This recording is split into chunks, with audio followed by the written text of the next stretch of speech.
L'Association étudiante catholique de l'Université Laval veut offrir sur le campus une communauté où les étudiants peuvent vivre avec d'autres universitaires les grands rêves de l'Évangile, soit la vie fraternelle, la transformation du monde, la célébration et la prière, ainsi que l'annonce de l'Évangile. Cette femme qui avait à elle toute seule représenté tout L'abbé Jean Abud est le responsable de la pastorale catholique sur le campus.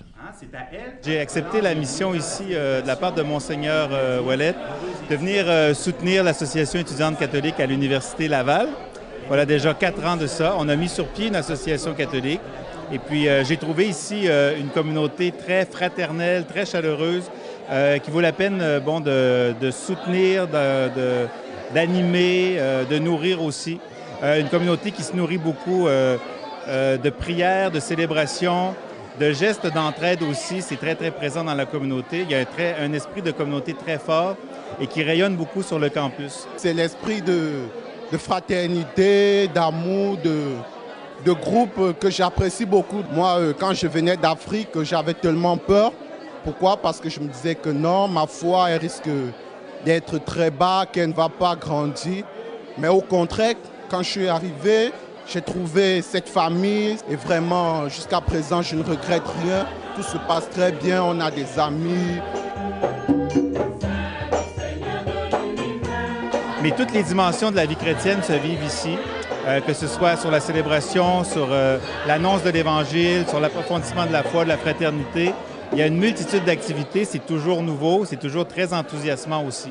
Parmi ces nombreuses activités organisées par l'association, Mission Campus CCO travaille à l'annonce de l'Évangile et à l'éducation de la foi auprès des étudiants.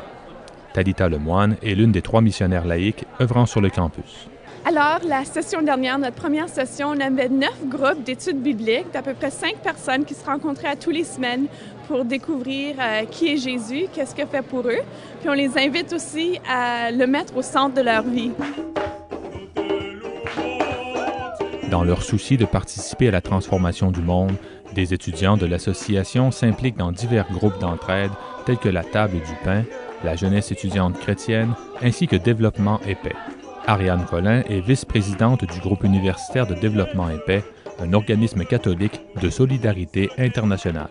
Pour moi, ça me tient beaucoup à cœur. C'est une manière de faire en sorte que ma foi apporte quelque chose au monde et puis de vivre ma foi en travaillant pour d'autres communautés. Là, on a des bagels, des pains aux herbes, des... Disponible aux sessions d'hiver et d'automne, la Table du Pain est un service d'entraide offert aux étudiants en situation de précarité. Qu'est-ce qu'on a sur la table? Aujourd'hui? Oui. Aujourd'hui, on a reçu pas mal de choses. Ben, comme vous voyez, on a monté un peu tout ce qu'on a, et puis on a un peu du stock à l'arrière. On a des conserves, des soupe, de la tomate, du jus, du riz, des pâtes, des légumes, des fruits, du pain, et puis des collations. Ça, c'est la table du café qu'on est en train de préparer. Souvent, on invite les étudiants à venir rester ici pour jaser un peu. Parce que comme on a l'habitude de le dire, c'est pas tout le monde qui a des amis ici pour pouvoir se retrouver. On crée des liens entre les étudiants qui viennent ici. Jean-Bernard Rousseau est agent de pastoral au service de l'Association étudiante catholique. C'est lui qui a développé la Table du Pain à partir de 2002. Pour les produits qu'on distribue aux étudiants, c'est toujours dans l'esprit d'un dépannage alimentaire. Alors, on retrouve des produits qui viennent de 3 sources. Une des sources, c'est le pain, qui nous vient de la Saint-Vincent-de-Paul, Saint-Benoît-Abbé. Ensuite, on a une autre série de produits qui nous viennent de Moisson Québec.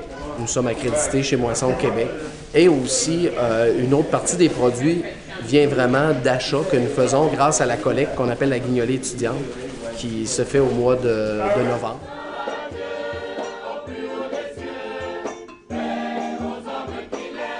La célébration et la prière sont des éléments essentiels dans la vie de l'association. À tous les 3e mercredis du mois, des soirées de prière à la façon de Thésée sont organisées. La chorale de l'association, quant à elle, laisse une large place à l'expression des richesses culturelles de la communauté. Et pourquoi je me suis engagée dans la chorale? Parce que, comme on le dit, chanter, c'est prier 2 fois. Et c'est le meilleur moyen, c'est le meilleur moment dans lequel je me sens en présence du Seigneur, où je suis plus en communion avec lui. Donc, d'où mon engagement dans la chorale pour mieux développer ma foi et mieux me rapprocher du Seigneur. On est soutenu par un agent de pastoral aussi qui est avec moi, Jean-Bernard Rousseau, et surtout un conseil d'étudiants élu, le conseil d'orientation pastorale. Alors, il y a une présidente et un conseil qui est élu qui donne un peu les orientations et qui va animer la vie de la communauté tout au long des diverses sessions qui sont ici. Le conseil d'orientation, ce qui essaie le plus possible, c'est d'organiser la vie communautaire des différents résidents qui sont à l'université et des différentes personnes qui sont catholiques. Deuxièmement aussi, on essaie naturellement d'approfondir la foi des individus en organisant des groupes de discussion, des études bibliques. Je suis très heureuse parce qu'à travers cette communauté, je retrouve ma force de vivre cette foi chrétienne, mais surtout de trouver le support pendant les moments les plus difficiles, mais aussi le support quand on est aussi dans la joie. Véritable communauté chrétienne sur le campus de l'Université Laval, l'Association étudiante catholique est un lieu de célébration de la foi et d'engagement signifiant au sein de la communauté étudiante où l'on développe des leaders catholiques. Un bienvenu est lancé à tous.